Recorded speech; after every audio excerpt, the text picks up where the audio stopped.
Well, I had my stroke 2 years ago, and my lifestyle before that was always hectic. I was always on the go, I was always outside.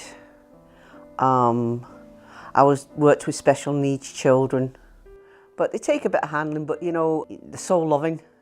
Then I think I'd just taken the last child home and I lost the power of speech. I was sitting actually and reading the paper, and went to talk to the driver and I couldn't speak to him. And my power of speech had just gone, and I didn't realise I'd actually taken a stroke. Things started to happen like, it was like a car engine. One thing broke down and it got fixed. Then another thing broke down and that got fixed. And then another broke down. You know, or they were finding things all the time that was changing in my body. It just started to happen, one thing after another after the stroke. Prior to my mum becoming unwell, I used to talk to her about, you know, trying to have a mobile phone and thinking about having a smart TV, these types of things, and she was so against it.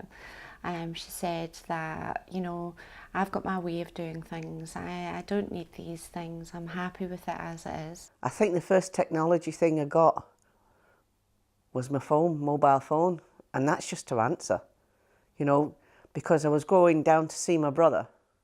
The children had got all kind of panicky, you know, and I said, well, I've been travelling to Manchester for years, why now? No, take this phone, get this phone, get this phone. So needless to say, I'm stuck with this phone. This was like coming out of the dark ages, you know, and having a phone, then an iPad. I only just recently got that for Christmas. So I'm learning all about that too. I'm still playing about with it. When she had the stroke, she was so unwell that I think she was so frightened and scared that she was open to any suggestion. So I was in a fortunate position because my job is about promoting the use of technology, and in particular telehealth across Scotland. I knew how it worked. I could see how it worked, you know, on a day-to-day basis from other patients that had tried it, and also because, you know, the evaluations, and I've been doing this job for 3 years, so I was really keen that my mum tried the telehealth. Telehealth is a way of remotely communicating with a patient. It allows them to evaluate what's going on with their condition through using technology. So it's, in the cases that we've used a tablet with a pre-programmed questionnaire, and the patients have put the answers to specific questions about their condition. That then is communicated through to a central computer, and then we look at that on screen. So at that point there is no communication with the patient, not directly, but if we have any concerns about those readings, we can phone the patient. That discussion with the patient about the results is where we really start to understand what they think about their condition.